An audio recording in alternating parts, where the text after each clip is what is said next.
Good morning. We are live on Attacking Third. Hello to you joining us in the YouTube chat.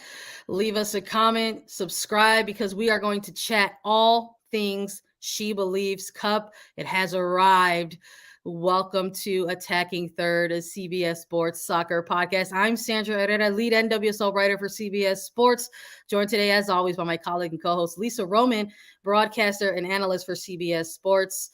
Today's episode, we're chatting Japan versus Brazil. We're chatting United States women's national team versus Canada. We are going to preview the entire slate of games coming up on Thursday, February 16th. So make sure you drop us your reactions, you drop us your comments in the live chat, because we know you got thoughts and opinions and we want to hear from you as well.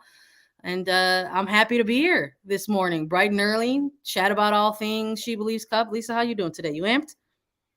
I am so jazzed for this. Of course, I'm amped because U.S. is back in action. We've got the She Believes Cup, a little bit of drama around it too that we're going to talk about, and some strikes and some protests. But hey, we got football back. We got international football across the board. We've previewed a couple of the other tournaments that are happening, whether it's Arnold Clark Cup or the Cup of Nations in Australia, in France. There's a lot of international competition happening. It starts tonight, right, with the Mexican Revelation Wednesday, and then tomorrow is the big kahuna with She Believes and Arnold Clark and Cup of Nations, everything happening.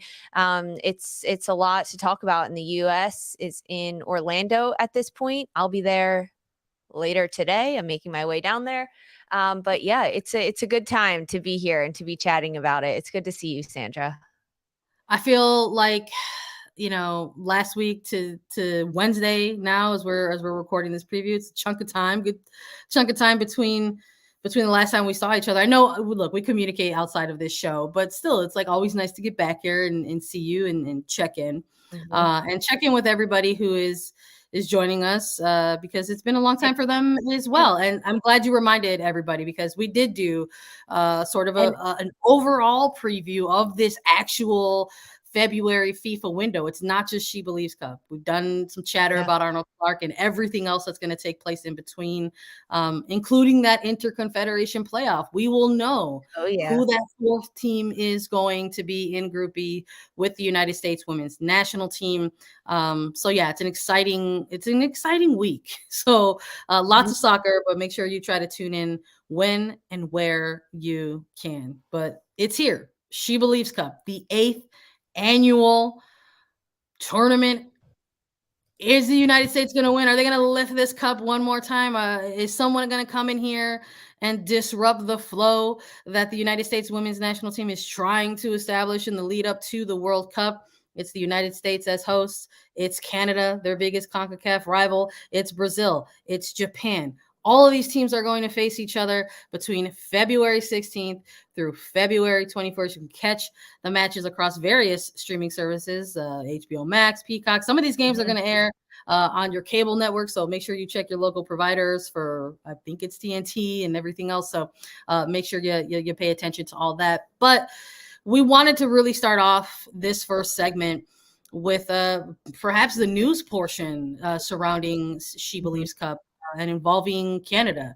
So Canada's national teams involved in what's essentially an ongoing dispute with the Canadian Soccer Federation. And it's really made a lot of headlines recently because the Canadian women's national team has gone ahead and attempted to go on strike. They are now changing things around and saying that they are playing in protest. These players have held media availability to talk about some of the ongoing issues that they've had back and forth with their federation in light of trying to negotiate a collective bargaining agreement. So it's been a kind of a wild, let's just say 72 hours to 4 days. A lot of this really kicking off right around Friday when trainings are already in full swing for She Believes Cup. It's hard me to see that this is something that's like another thing that another women's program has to go through again. Yeah. And I think take a step back and look at the story as it unfolded. The announcements were made last Friday from the Canadian Players Association, putting out a statement saying that they are frustrated, expressing their frustrations with Canada Soccer and everything that they are not doing essentially to help this Canadian women's national team. And these are the reigning Olympians in this Canadian women's national team. And they're talking about defunding, the fact that the players are upset that they're not playing a home game in Canada before the World Cup. The men's national team has had a lot of recent success, and there's just no baseline for what the women should be receiving from their federation in Canada. And that's where a lot of these frustrations lies. The Players Association put out statements on Twitter and a letter saying that they were going to be boycotting, that if Canada Soccer cannot support and is not willing or able to support the team, the players are going to look for new leadership. They're committed to doing whatever it takes to create public awareness of this crisis and then force Canada Soccer to support the national teams properly. That comes from funding and equal pay, access to fields, access to players. The players saying that they're tired. They're tired of fighting this fight for equal treatment. And so at this point on Friday, when this statement comes out, it's basically said that with all this frustration that these players are expressing, they are going to protest and boycott playing for their country if they're not receiving equal pay and equal treatment. That's kind of like the baseline of it. Put out on Friday with full awareness and understanding. Canada is set to play the United States on Thursday, tomorrow, the 16th. So this was about 6 days later after they made this statement. The players met with the federation, they met with Canada Soccer, and they had a little bit of meetings, and they didn't maybe go as well as the players wanted. The players, but in these meetings, Canada Soccer saying, hey, we're doing what we can for you. We're making this equal. We're doing everything we can. And basically threatening the players to some extent. Correct me if I'm wrong, Sandra, saying like, if you don't play, there will be consequences and you will never be paid for what you've done this year and what you've played. Yeah, it's an interesting stance to take while you're also saying that you want to continue to negotiate with both your national teams essentially in good faith.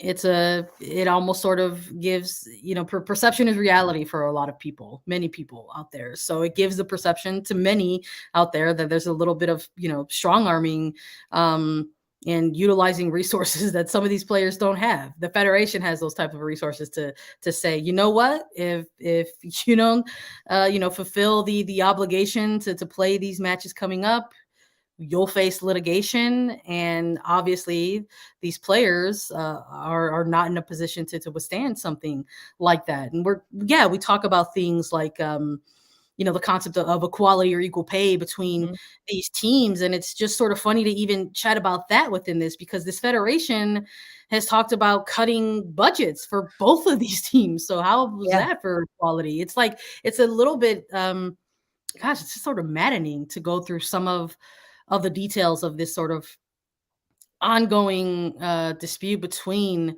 all three of these parties, whether it's been the men's team, both national teams and the federation. So to sort of see how things progress from a late Friday evening or a Saturday evening all the way through to really what was essentially like a Tuesday a press conference amongst some players, which I think is where a lot of folks were maybe waiting for that other shoe to drop. Like what are some of these players thinking, saying, feeling? Because we only saw, we saw some players try to utilize their social media to express themselves, right? We saw, I think it was Jessie Fleming who took to her Instagram and tried to put things out. I believe she said, there's two big issues here with Canada Soccer. There's poor governance, financial mismanagement, lack of transparency, and widely reported deal between Canada Soccer and Canada Soccer business. These are two things that kind of are conflicting that the players can't necessarily comment on. And gender inequity, that over the last 2 years there's been significant funding discrepancies between both of the programs. and that, I think people learn for maybe the first time that there has been a real hack in budget for this year, Yes. as the teams are trying to prepare, whether it's the men's program for 2026, World Cup in which they will be playing host, Yep. or in this summer where the women's national team program is going to go and compete. Where, look, let's be frank about it. This is a Canadian team that has a real opportunity, a real shot in Yeah. front of them to be World Cup champions. That's Yeah. not something that I think you could take lightly. I think windows are short, right? Windows of success are Totally. very, very short, and we've seen this Canadian team be very competitive. Have always sort of been within the top 10 of the rankings in terms of official FIFA rankings. They came off of two bronze medals. They had a mission to change that color, and they did it. They walked away with the gold They medal did it. in the two They did it. games. And I don't know how your federation, and you look at the success of your women's national team program and say, I know what they need to take it to the next level. I got to cut their budget. Make it make sense. It doesn't. Yeah. So, When is that ever gonna help success? If they cut their budget, cut their game opportunities, cut the player opportunities to join this camp, and that's, also one of the really frustrating things is watching this unfold. My heart is hurting for these players, and for a million different reasons, but one of them in the fact that they're trying to make a statement. They're trying to boycott and say, "Okay, we're not gonna play. We're not gonna come to work if you're not gonna pay us." And Canada Soccer coming back and saying, hey, if you don't play in this tournament against the United States, we're going to take legal action against you, force you back onto the pitch and to play. We're going to collect what could be millions and millions of dollars in damages from the Players Association and from individual players. So not only did the Federation and Canada Soccer come back and say, we're going to force you back onto the pitch because under Ontario laws, you can't do this, but we're also going to essentially threaten to sue you for everything you're worth when these players haven't been paid in months to do the job that they're done. Like, that's another factor of it. It's one thing if you don't want to provide resources and funding for your women's national team or any national team, but they're at least getting paid to their job. No, neither is happening. They're cutting the funding and they're not getting paid for any of this. So that's my heart broke when I saw that, because these players now have no choice. They need money. They have to support themselves. If they're not playing with their club team because they're playing with their national team, they need to continue to be getting paid. And these players for so long have been sacrificing and working multiple jobs and traveling with families or leaving their families behind to go travel and play on this team to fight for what is the biggest trophy in soccer, the World Cup. And that's what this team is kind of looking at down the tunnel now. So they're doing everything they can to say, we deserve to be paid, but we also have to continue to play because that's the only way to be able to lift that World Cup trophy. It's horrible. So then the players coming out, they did train on Sunday. They covered up their Canada logo on their shirts. They have players came out and did make a statement that they will be playing in tomorrow's SheBelieves Cup match against the United States. And as a player, we saw some of the statements, but as a player, they want to play this game that they love so much and they want to win. They want to go against their rivals in the United States and crush them, win the SheBelieves Cup. Every athlete, especially professional athletes playing for you want to destroy your opponent, but they also have this heartache of not having that much pride to play for the jersey that they're wearing because they're not treating them correctly. So the games will be played, but in major protest for what can be done. I think Christine Sinclair, the best player in the world, right? Leading goal scorer internationally. She's the captain of this Canadian women's national team, midfielder. She came out and put out a statement and said, yeah, we're playing against the United States. These are our rivals. We want to win, but we are boycotting Canada. And this will be in protest, not boycotting. This will be in protest for Canada soccer. Yeah, I think that was probably, I think that was the component that so many of us were sort of waiting to see. Christine Sinclair, Janine Becky, Sophie Schmidt, Quinn, all players who participated in this media availability for Canada soccer players. And Um, it's just heartbreaking to you have yes, we everyone should know the name and face of Christine Mhm. Sinclair. Someday, probably in the near future, this is a player headed towards the nearing end of her career, and someday, yes, we'll probably announce a retirement. And when she does, it's going to be as like the greatest Canadian soccer player to have ever exist. But you've also got somebody like a Sophie Schmidt who has been part of this team Yeah. for a very long time, and has helped sort of lay the foundation of, and culture of what it means to be part of this team and part of that program. And, you hear from her in a press conference like this and saying that in the back and forth that went to head coach Bev Priestman ready to quit, like ready to be like, I'm done. I have no, I can't wear this shirt any longer. And head coach Priestman just saying, why don't you just take a second, sleep on it. Schmidt saying that she also spoke to Sinclair about things and just ultimately reached the same conclusion, Yeah. but just sort of put a timeline on it. Smith had said that she is going to retire from international play after the World Cup. And in this short timeline that she still has with the team, wants to continue to fight for a good collective bargaining agreement between the teams, and hopefully just sort of get just any of the bare minimums that they can get Yeah. to go ahead and continue to prepare for the World Cup. But I thought a very good component coming out of this press conference was hearing these players also talk about the future of this program. I thought Quinn provided a lot of great insight on that.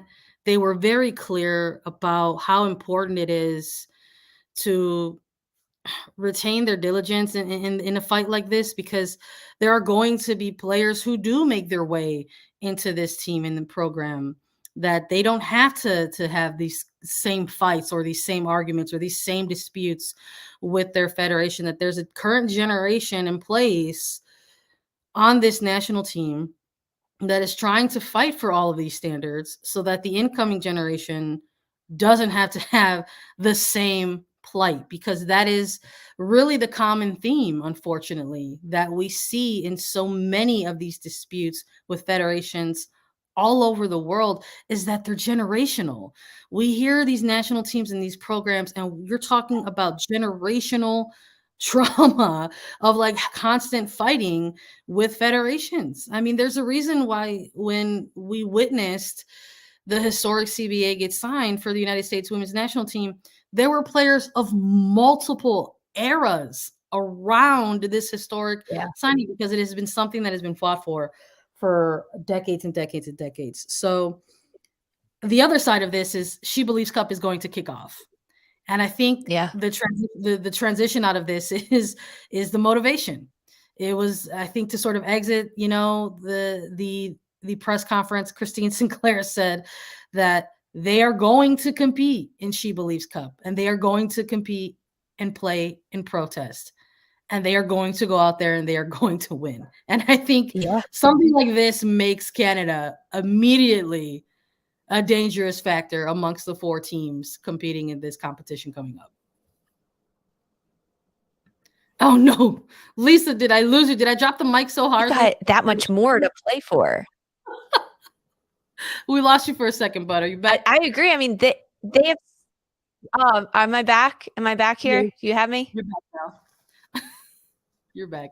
Thank you. I mean, yeah, they have that much more to play for, right? And that much more on the line. I mean, and I want people to understand how difficult it is for a team to actually come together and put out a statement and say, we will be boycotting this, because think of all the players that make up a team. They all have to come together and have one voice. And if you're looking to make a World Cup team as a player, maybe you don't want to make too many waves. You don't want to put your name on something that says, I might not get the opportunity to get my second cap or get a goal or prove myself for the World Cup. That's a whole other layer than this. It's not just having the voice to say, yeah, we're going to boycott, we're going to protest, but it's making sure that every single player on the team is on the same page and they're willing to sacrifice their position on that team in order to have equal rights and equal fights. I mean, they even talked about that the players are sharing hotel rooms at this point, whereas the men's team, they each got their own hotel room when they were preparing for the World Cup. That the players coming from Europe got to fly business class, but the players coming from North America to Orlando for the SheBelieves Cup, they all flew economy, maybe economy plus. And that if the players wanted to upgrade, they had to pay for that themselves. Just these tiny things that people don't even think about. But when you're talking to your counterparts that are males and they've received treatment that's just up and better than yours, that's when it truly affects you. Yeah. So, I mean, Canada saying, hey, we're going to come out, we're going to win this, we're going to destroy this tournament. I believe that they're going to have smoke out of their ears playing in this tournament. You can only control what you can control, right? And part of that is the game in front of you, the game that you're going to play. And we're going to preview that. But there's going to be a match that really does kick off SheBelieves Cup. And it's going to be between Brazil and Japan. So we've got Thursday, February 16th as the first match day for SheBelieves Cup. But United States and Canada are actually the headliners of that game. But what's going to kick off first at 4 p.m. Eastern is going to be Brazil and Japan. And we want to chat a little bit about these two teams since they are the two that are going to kick things off in this annual event. Let's start with Brazil a little bit here. We're excited to watch this team take on the SheBelieves Cup.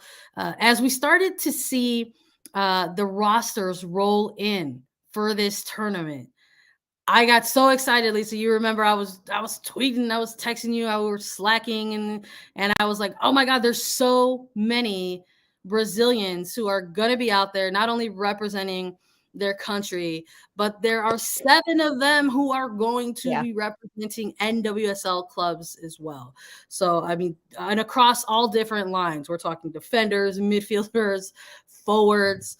You got to shout out Bruinha with Gotham. We got to shout out Adriana with Orlando Pride, Ari with Racing Louisville, Caroline with North Carolina Courage, Bianchi with Chicago Red Stars, Devinha now with Kansas City Current, right? And of course, Marta with Orlando Pride. And maybe let's talk about that a little bit, right? Marta, we're talking about legends of the game. We talked a lot about Christine Sinclair. Marta potentially could make her return to the pitch in SheBelieves Cup. 11 months. 11 months. Nearly a whole year. 11 months since we have seen the Marta magic on the pitch. She suffered that ACL tear last March, and it took her out for the entirety of the NWSL season. She's been training, right? We've seen her at Orlando putting out on their social medias the training, her personal ones as well. I think we're going to see her, right? We have to see her. I am so excited about that. I mean, yeah, you look at this Brazilian side, they're ranked number 9 right now in the FIFA rankings. They've been in the SheBelieves Cup before, right? They've played in this. They understand the competition. They understand the atmosphere around it. This is Brazil's 3rd SheBelieves Cup. And in 2021, they finished 2nd and 4th in 2019. So they're also a nation that is looking to lift this trophy and win this tournament. And as you mentioned, all the great people that they have, I still can't get over Devinha at North Carolina. I'm still getting used to it a little bit. But they've also got head coach Pio Sundate, who is been ahead of this team formerly with the United States. Pia's a great coach. And I think that Pia is preparing this team for a World Cup run in which Brazil wants to win, right? You look at how they got to the World Cup and their history since last summer in July, winning the Copa America title. They went undefeated throughout that tournament, throughout the group stages and winning their 8th Copa America. This is a Brazilian side that has a lot of firepower. As you mentioned, all those different names. I think Marta is probably the biggest one that I've circled to kind of see how everything plays out and how she plays. Like, are we going to see her? She's probably on limited minutes, right? Yeah, but is Is she going to get a start? Are we even going to see her in the first game that Brazil plays against Japan? You have to kind of look at the matchups, because Brazil, if you're Brazil, you're looking at, okay, we've got to start this tournament. And of course, you want to start on the right foot. You want to start with all your eggs in your basket. But then you have to play Canada and the United States. Kind of, which basket are you putting all your eggs in at this point? I think in terms of like those first minutes, you want to try to get a player like Marta those minutes against a team like Japan. But I don't know if it's a start, you know. I mean, you need Marta against all of the teams. Let's be honest. Yeah, no kidding. Especially because of the type of tournament that it is, right? It's mirroring like a potential group stage. It's a round robin tournament. So there's a match with short rest in between, and then you got another game in front of you before you know it, right? So I think, yeah, obviously the biggest name that's going to stand out there, question marks of what we may see. You know, but I'm also eager to see, you know, some of the younger players, you know, with Brazil. They've got a ton of players who are trying to make names for themselves as well. You know, I'm looking at, you know, some of the European clubs, you know, players who have played with Arsenal. You know, Gio Quiros, who's with Arsenal. I think you look at defenders like Tarsiani. Like it's just curious. I think coaches going into this type of tournament, you know, still maybe want to use some evaluation for the younger players, you know, in the build up to a World Cup, as they have to prepare a roster, you know. But I think there's some good energy or some good players that you could take a look at. I'm keeping my eye on a lot of the Arsenal players just because I feel like I've seen more games, you know, from them. I think if we're talking about Marta at this point as a legend in general for Brazil, I think, you know, Rafael, who's with Arsenal, is maybe the defensive legend, you know, and then that side, you know, she's held things down for quite some time. But I think it's also an opportunity for it's an opportunity for fans out there who maybe are keeping an eye on their NWSL clubs, that if they are unfamiliar with some of the Brazilian signings that have been made over the offseason, that they get a chance to take a look at them in action over the course of the SheBelieves Cup. And maybe, you know, we can echo a similar sentiment with Japan, you know, because as they roll out their starting lineup, I think probably the biggest name that stands out for a lot of American audience is probably somebody like a June Endo, who plays with Angel City. And of course, you and I were fortunate enough to make it out to Los Angeles for a couple games over the course of the 2022 season. And I feel like every time we had a chance to take a look at those games, we were like, man, June Endo is so good on this pitch. And it was very cool to watch them play, because we got to see Endo play in some utilizing different positions on the field. You know, sort of a wing back, a little higher up the pitch at times. So very excited for that. But, you know, there's also I really want to see Fuka Nagano play, because saw short time with North Carolina Courage, but is now playing with Liverpool. I thought that was a player that had sort of a quick kind of impact for North Carolina Courage. It's, you know, unfortunate that we won't get to see some continued development there, but now playing in Women's Super League. So looking at a player like Nagano for sure. I'm also, you know, looking at any of the players maybe amongst Tokyo Verde, because we got to see a little bit of them in action during the Women's Cup. But I think of all the games that could potentially take place over the course of SheBelieves Cup, I am really excited for Brazil versus Japan. I think there's some tactical matchups of individual battles that you might want to keep an eye on the pitch, and who's going to get the better of who when this game actually gets kicked off. And it's only 3 games, so not to put any pressure on any of the 4 teams, but it's probably pretty important to get some points out of these first games. You want to make a pick? Let's maybe transition with a pick. I love making a pick. I mean, this is one of the games that when we talked about it initially in our SheBelieves Cup, that Brazil, Japan is going to be a great matchup to see the tactical side of this and kind of which team comes out on top. I'm so excited to watch this game. In terms of predictions, I think Japan is going to get the win over Brazil in this opening match of SheBelieves Cup. And it is the opening match because this one kicks off tomorrow afternoon, whereas the United States, Canada is tomorrow evening. And I'm going to go with Japan. A narrow, though, not too many goals, a narrow win for Japan. What about you? Oh my God. I don't want to be this way, but I can't help but feel like this one might end in a draw. Draw. I'm very excited about these two teams. I want to pick a winner and I want to pick a loser. We love that. That's the American way, winner and a loser. But I feel like this has the makings of a draw. Look, there's a lot of players on both sides of this roster that have players playing in different areas of the globe, right? Some of these players who are coming into She Believes Cup are in form, are already in full swing of their season, right? But there are some that are coming in off of a long off season. I mean, we're talking about 7 players for Brazil that are representing NWSL clubs that are really just in the swing of their preseason. So what is that going to look like coming into this match? So I do think there will be a period of adjustment for Brazil to try to play into this game. So I wouldn't be shocked if maybe it's a little bit of a come from behind. So while I want to give the edge to Japan, I'll stay with a draw just to have 2 different picks in the opening game. But we've got one more to chat about. We've got the headliner, United States Women's National Team versus Canada. Don't go anywhere. We're going to break it down for you after a quick break. Equality gets no timeouts or tryouts or second chances. February reminds us we can change our circumstances. We give thanks to the athletes who took big risks, who beat the odds despite being oddballs because of their skin. But to change the status quo, you have to be willing when silence is comfortable. Speaking out is an act of resistance. This is the month we remember. But more importantly, we dream of something bigger. All right, let's chat about it. She Believes Cup, United States Women's National Team versus Canada. It's a big one. We've been waiting for She Believes Cup for quite some time now. We've been waiting for this international window.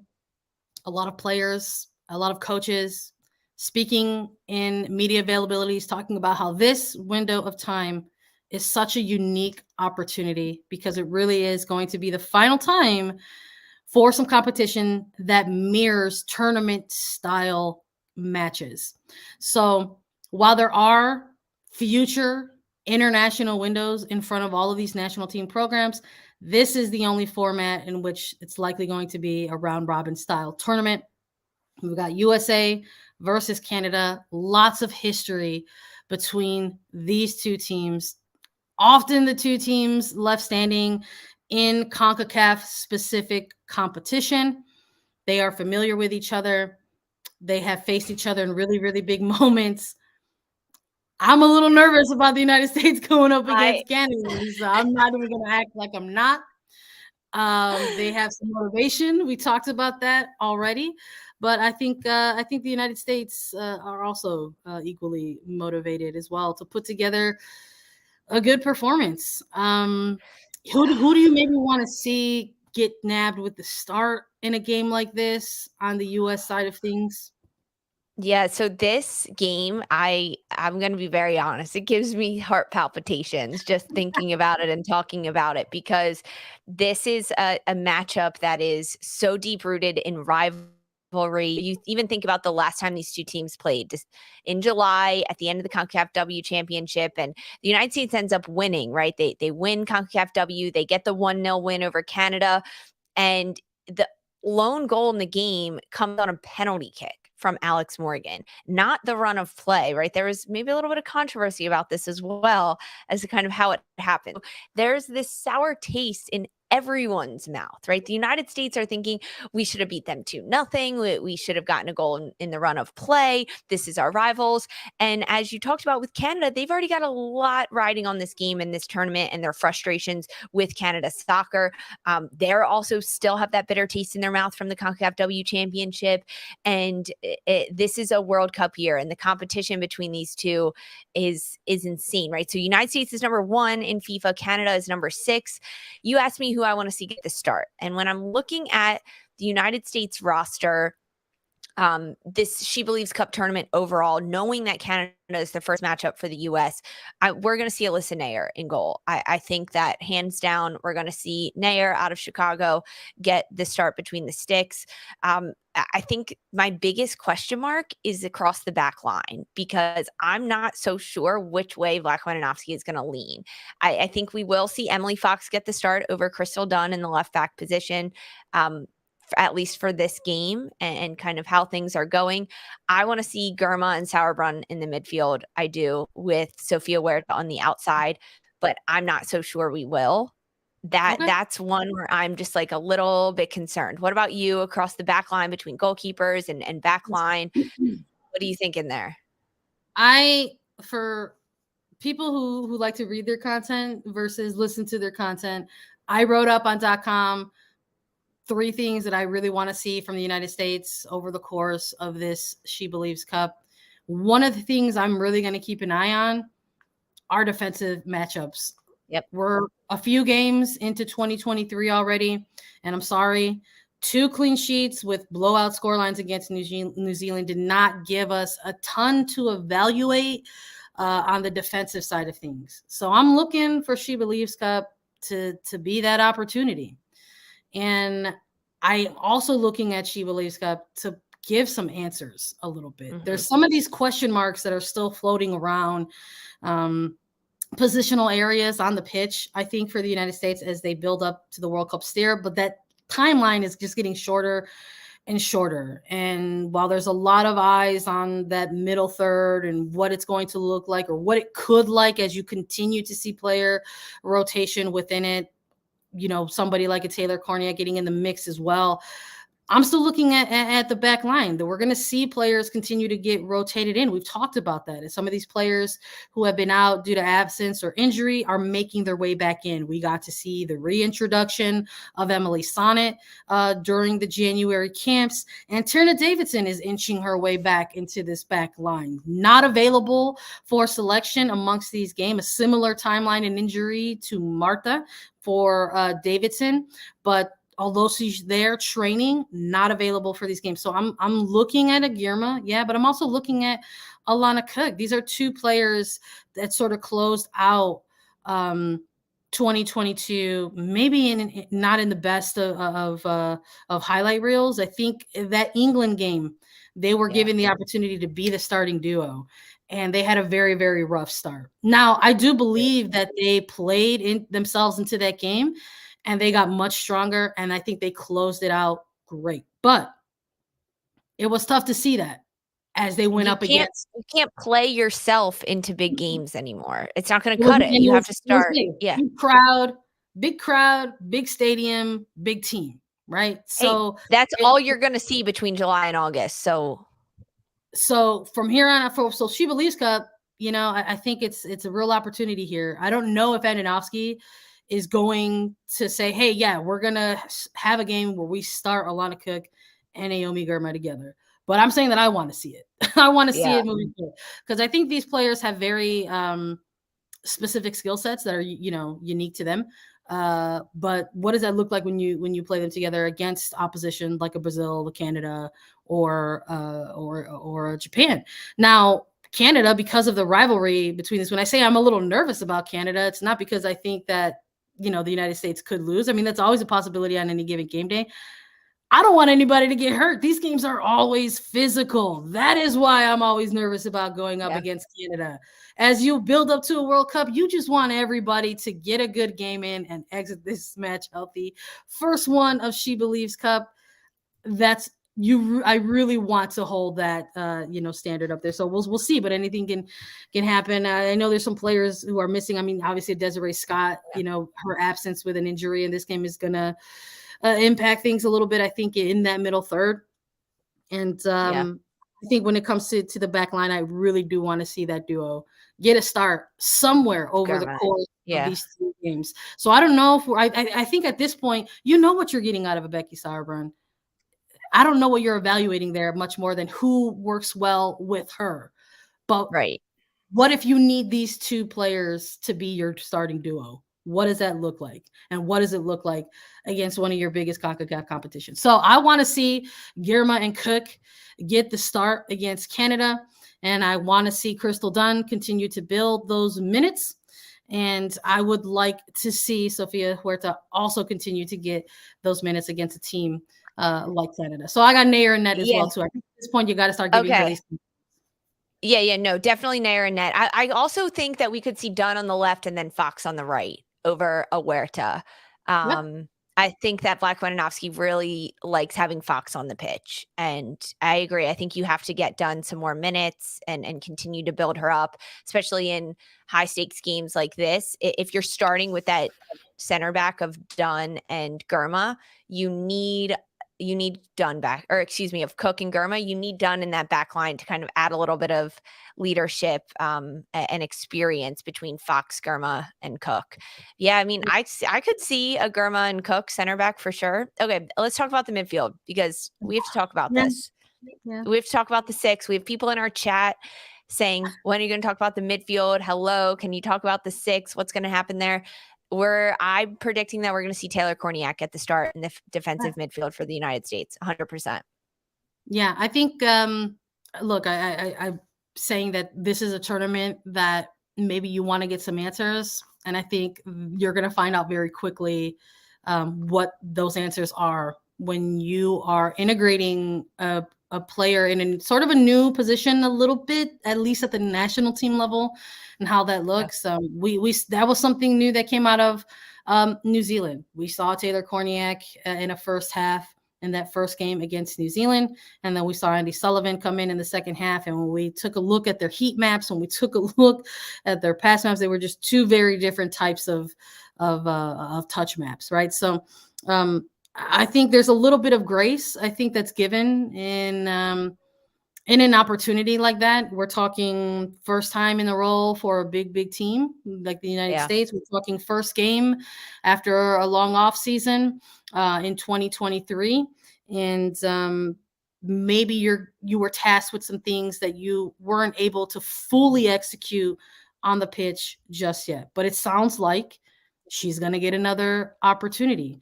I thought it was really, really interesting that, it's not just Andonovski who ultimately confirmed that we're going to see a little bit of continuity with that.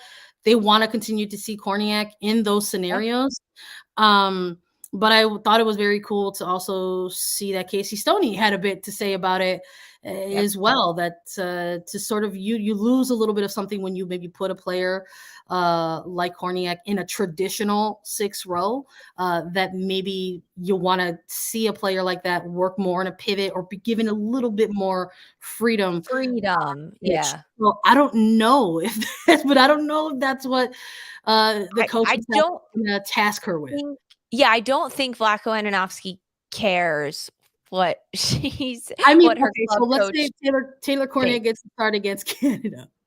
I'm sorry. What does she need to do against Canada? I'm sorry. That's funny that we're laughing about this. It's true, though. It's true. I mean, but going back to that, yes, it's great to get Casey Stoney's insight, but it doesn't matter. International coaches and national team coaches, they look at what these players are doing with their club team, but that doesn't necessarily translate to what they're doing for the national team. So I just don't think that that's like that viable. If Casey Stoney wants to do something specific with Taylor Korniak, great. Let her do that. Let her play to Casey Stoney what she thinks are Korniak's strengths. Vlatko is going to utilize Korniak where he needs her, and she's going to do it and perform to the best of her abilities because this is her ticket to the World Cup. This is her ticket to kind of solidify herself on this United States women's national team. And she's not pushing Rose Lavelle out of that spot higher. I don't think she's pushing an Ashley Sanchez out of that secondary spot higher in the midfield. And this is Korniak's opportunity to play and get starting in significant minutes with the women's national team in the defensive midfield. So I do think that she's going to get the start against Canada, maybe not because she's earned it and she's owning that spot, but because Vlatko Andonovski has tasked her with learning how to play a defensive midfield role, learning how to be more defensive minded and not run out of position and higher up the pitch, but to be that first line of defense in front of the back line. And this is going to be the first test for her. I mean, sink or swim at this point for Korniak. And I think that's what you have to do with 4 or 5 months out from the World Cup and only 5 games in front of you in order to test out a player like Korniak. You have to throw her into the fire. And that means starting Korniak as the defensive midfield 6 against Canada. You have to see how she combats defensively against the pressure that Canada is going to throw at the United States, how many tackles she can win, and how much transitional moments she can disrupt when Canada is looking to build the ball. If she gets out of position, right? When the United States is attacking, does Korniak get pulled too high out of position? Does she stay centrally more? Does she push out wider? I think so much of the test for Korniak is going to come off the ball in this game against Canada, especially if she gets the start, versus her play with the ball. We know she can play those long balls over the top. She's got good footwork. I'm not worried about Korniak with the ball. It all comes down to Korniak without the ball. Yeah, I think, look, this was the midfield tinkering was, I think, the second thing that I put on three things that I want to see from the World Cup. I'm not looking for, like starting role stealing type of performances. I think for Korniak in matches like this, I think again, it's answers. I think the coaching staff is looking for answers, and I think that if she performs even just like well enough in the role against some of these teams, I think they still keep her in the mix for a possible spot to the World Cup. Because you also have to look ahead just a little bit and look at their group stage. Can Korniak fulfill a sixth role against Vietnam? Probably. Like, just looking at little things like that. Like, Yeah. are they going to start her perhaps in the World Cup potentially against Netherlands? Probably not. Like, there's some things that they're going to learn, and probably get some of those answers in the middle third here with SheBelieves Cup. But I think with this competition, I think what they saw out of New Zealand, maybe they obviously started with Rose Lavelle. Do we see Ashley Sanchez get a start? Did she do enough in January to earn a start against Canada? What do you think? Who else do you have within the middle here alongside Korniak? Yeah, definitely Rose Lavelle for sure. Honestly, I would like to see an Andy Sullivan in there too. And I know that means a double pivot as the double six, but that will maybe give Korniak a little bit more of an understanding as to kind of what to do, right? I don't know. I don't think we're going to see that, but that's what I would like to see. But I don't. I think if Korniak gets the start, we'll see Sullivan come in later in the game. Yeah, I'm going to go Rose Lavelle. I would love to see Ashley Sanchez. I'm gonna say Ashley Sanchez just because I want to see it so badly that I'm going to put out Ashley Sanchez and a Rose Lavelle with a Korniak in the midfield, which is very different than what we saw in 2021 or 2022. Yeah, what year is it?